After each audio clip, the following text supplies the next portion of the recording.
Hello and welcome to the Sober Scoop. This is the first episode with the new name, so if you haven't heard already, Hold My Drink is switching from Hold My Drink to the Sober Scoop. And there's a lot of reasons for that. One being that there is another Hold My Drink podcast that I just don't want to compete with. And then also I want to be searchable for people looking for sobriety content. So I wanted to put sober right there in the name. So welcome to the Sober Scoop. I hope you love the name. I'm obsessed. I'm so happy with the name change. I wish I would have started with this, but you know what? You live and you learn. So welcome to this week's episode. Today we're going to be talking about the media and its impact on sobriety. It's so crazy how much TV and film influences the alcohol industry in general. Then of course there's like commercials and all that. But I kind of have an interesting perspective on how alcohol is portrayed in the media, and I want to talk with you guys about that today. So let's get into today's episode. And I hope you guys like the new intro. It's pretty much the same, but here we go. Welcome to the Sober Scoop.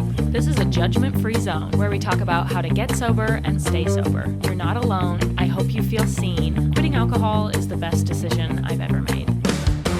All right, so let's talk about the media's impact on alcohol, or the alcohol use in this world, I guess is what I'm trying to say. So obviously there's a lot of alcohol in TV and film. There just is. It is everywhere. It seems normal. It seems weird if you're not partaking in alcohol. And of course, like kids and stuff growing up, seeing that so much in TV, like it's so normal for alcohol to be involved in TV and film. It's so normal. And so people kind of grow up just knowing that that's normal life. And therefore it is. Like the media, TV, and film has a huge impact on our lives, period. Like if people are going to say things and put things out there via TV, whether it's reality TV or scripted, like that's going to make its way to the world and have an impact of some sort. It's a huge platform for people.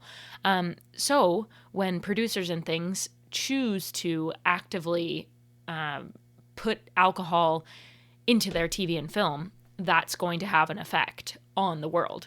So there's that, of course. And I think about that a lot too, and how there's not many like sober characters in TV shows. I mean, sometimes it is, but the sober people are portrayed as being like super problematic. Like they had a problem, like they were a tweaker and now they're sober and they're problematic. It has a negative connotation in film. Do you guys notice that? Like if somebody is sober in TV, that has a negative spin to it. Like the person's clearly had a problem and now they're struggling every day to survive as a sober person. And they're a loser. They don't do the fun things anymore.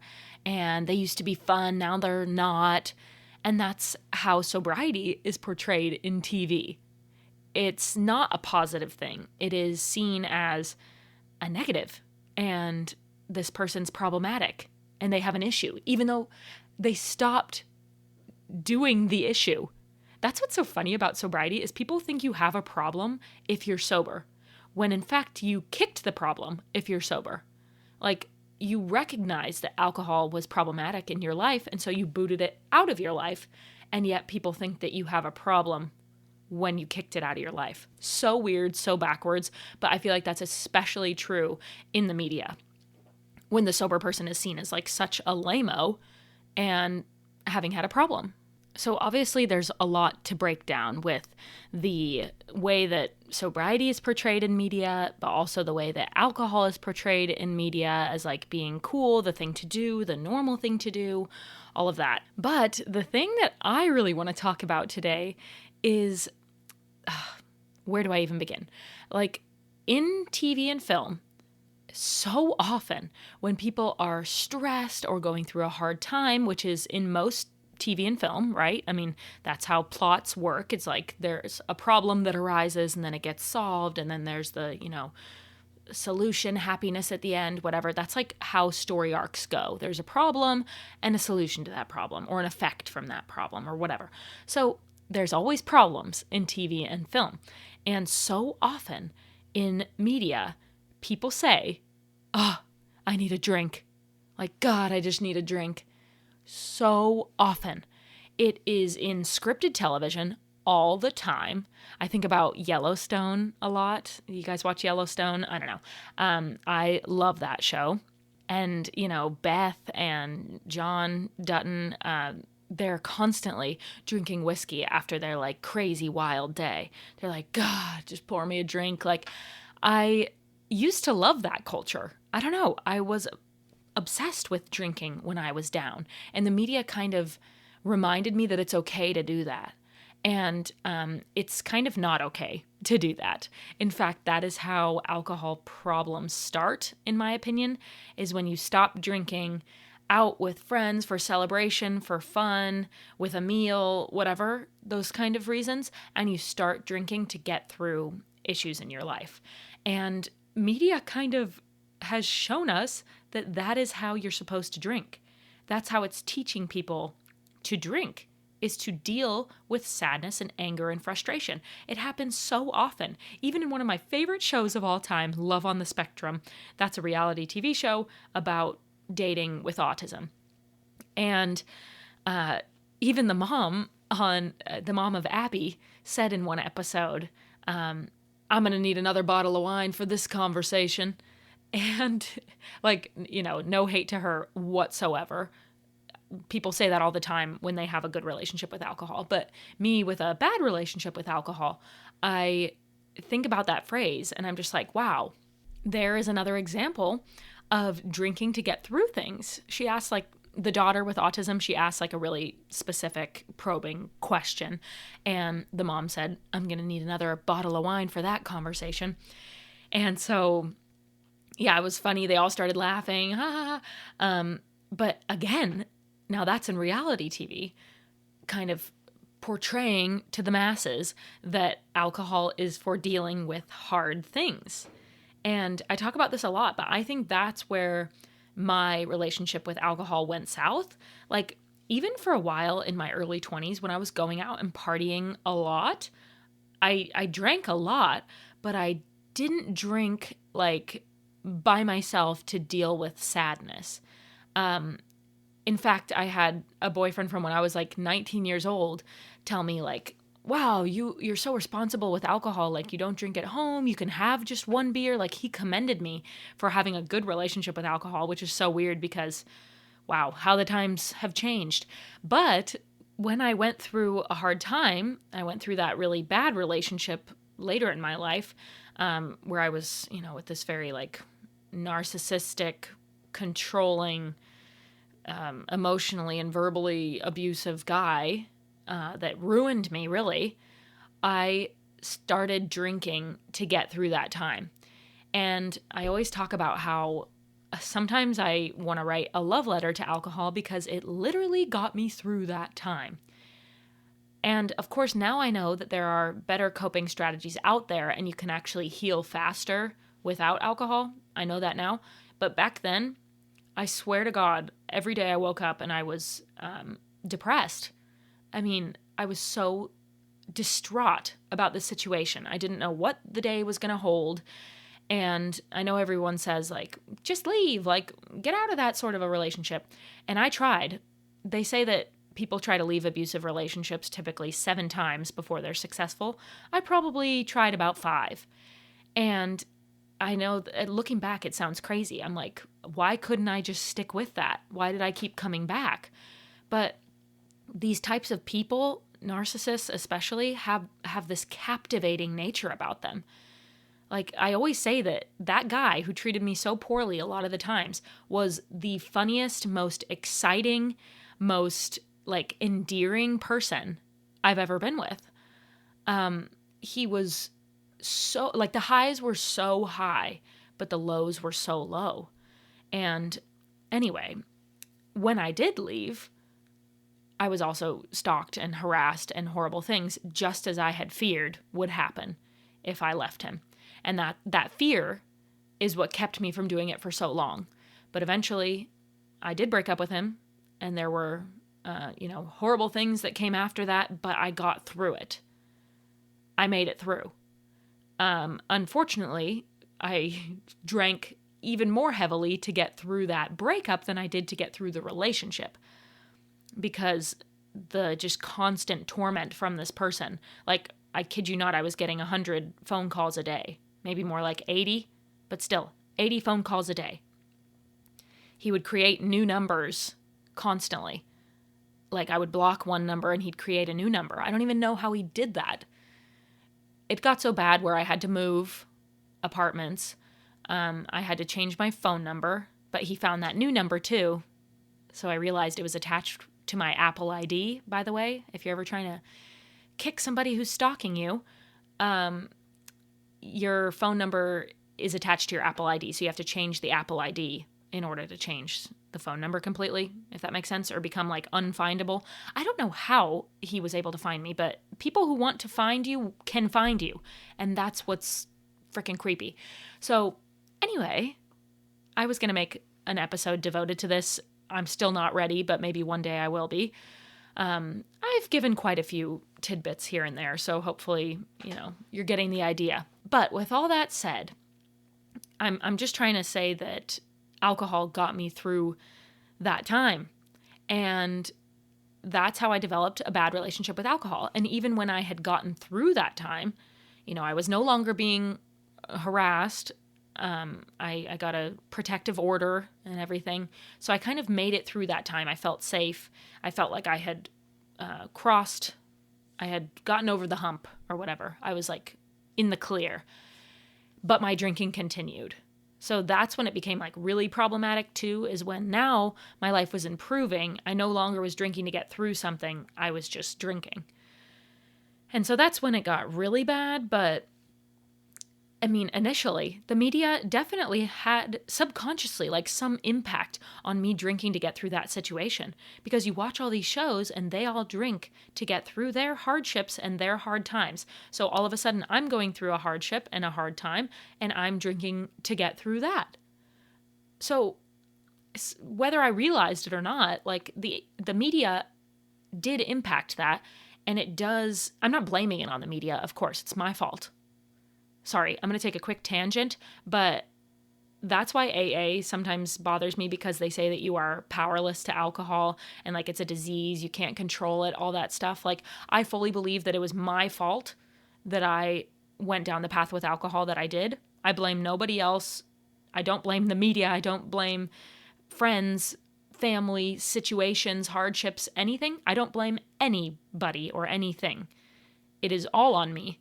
And it is also all on me that I was able to get sober. I think that was me who chose to fix my life and better my life. I did that, and I am so proud of that.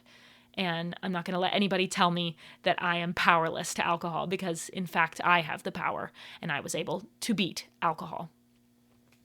Wow, that was a bold statement, but what was I even talking about? Oh yeah, so I was just saying, like, subconsciously, media does impact us a little bit because we're learning that it's okay to drink in these certain ways, but it was nobody else's fault but my own that I started going down that path.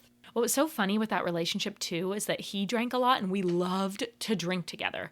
And so I think he kind of normalized the heavy drinking, and then like whenever we would get in a big fight or something, we'd wake up the next day. Both of us worked remote and for ourselves.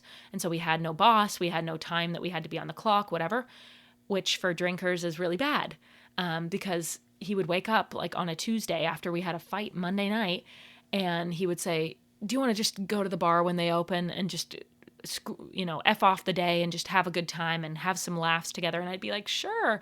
And so we kind of got through our hard times during the relationship together with alcohol too. And that showed me that it's okay to drink in that way, and I continued to do that. So anyway, with the media, that's the phrase that bothers me the most. And if you pay attention and listen out for it, you will hear it so much in movies and TV shows. This is the line. Oh, I need a drink. God, I need a drink. That is the line that you will hear so often. It is so common. And it's so interesting because I think that people who have a good relationship with alcohol almost think that that's like funny or cool to say, or, it's a once in a blue moon thing, so you may as well have a drink. I don't know. But me having had a problem with alcohol, I hear that and it's almost just, it almost angers me because I'm just like, no, you don't need to drink about that. You need to like get some rest, talk to a friend, like other coping strategies than alcohol. Maybe for the last couple minutes of this episode, I'll just tap into other coping strategies for kind of dealing with trauma and hardships without alcohol. So I'm not a pro. I'm not a medical advisor. I'm not a therapist. I'm really not anything. I am a podcast host with no credentials. Hello. But anyway, that is something that I've had to learn in sobriety, is when bad things happen, when sad things happen, whatever, you still have to deal with those. You can't just Band-Aid fix it with alcohol. Like, you actually have to break down the issue and figure out how you're going to get through that. And it's a great skill to learn because that's real life. Like, we shouldn't just get to drink away our problems. We should address them. And in fact, you will heal so much faster if you actually address the problems. Just a couple of like random small coping strategies. I'm not talking about crazy life-altering situations here, but like little frustrations and little things that you would like crack a drink about. Maybe your boss is annoying you, or maybe you lost $500 at the casino, or maybe you just had a weekend with the in-laws or something and you're just going to blow your brains out and you want to just have a drink to chill yourself out. Other things that I have done are going on a walk, and I know I sound like a broken record. I talk about walking all the time, but going on a walk, I swear to God, it is like free medication. There have been some times where I'm so obsessed with something I cannot stop thinking about it. My brain is just going crazy and I'm sitting inside just stirring about it. And then I tell myself, go on a walk and it'll get better. And I go on a walk and it literally gets better. It is crazy. It's like, it's a science. If you go out and walk, your mind frees up. I think moving your body gets some endorphins going. And it literally feels like free medication to go on a walk. And then, bonus points if you put on some good music, pop on a little Wide Open Spaces by the Dixie Chicks, tune into a podcast that you love, like turn on some freaking house music and rage in your earbuds. I don't know. Just like, it is like therapy, going on walks. So that really, really, truly does help. And sometimes it can give you a clearer head so that you come back home and you're able to process the information more logically and like have a better approach towards dealing with that. So definitely go on walks. Definitely talk to somebody if you can. Like, having people in your corner is really helpful. Family or friends, like call somebody on your walk too and like vent about it, talk about it. If you don't have anybody to talk to, first of all, I'm sorry to hear that. But second of all, you can join our Facebook group if you want to. I'm changing the name to The Scoop Troop, a sobriety Facebook group, because now this podcast is called The Sober Scoop. So the Facebook group is called The Scoop Troop. Should I call it The Scoop Group? No, The Scoop Troop. Anyway, if you don't have anybody to talk to, you can talk to people on the Facebook group. And there are also like, forums, and I find a lot of comfort in searching TikTok. Like, if you had something happen in your life and you search it in the TikTok search bar, you can find so many videos about people talking about the exact same thing. Like, it makes you feel so much less alone. So I think, researching online, finding comfort in videos, talking to a friend, the walks, all that is super helpful. Also, writing down your thoughts. You guys should see the freaking Notes app in my phone. It is insanity in there. I write down pretty much every thought that I ever have. And writing it down, getting it on paper, or, virtual paper, is really, really helpful. And I'm still learning, to be honest. So when hard things happen, luckily, knock on wood, luckily, I haven't experienced anything like horrible since I've gotten sober. I'm sure I will, sadly, but such is life. And I will report back about coping with something like that. But obviously, I've gone through highs and lows during sobriety, and I've just had to learn to deal with the lows in a different way than drinking. So, anyway, the media's impact on alcohol use is substantial. And I feel like I could talk more about just like the partying scene and what is considered normal, like the high levels of alcohol intake in movies and TV. But I kind of wanted to take this episode a bit of a different direction with the drinking to get through hard times, the, oh, I need a drink type of impact that media has.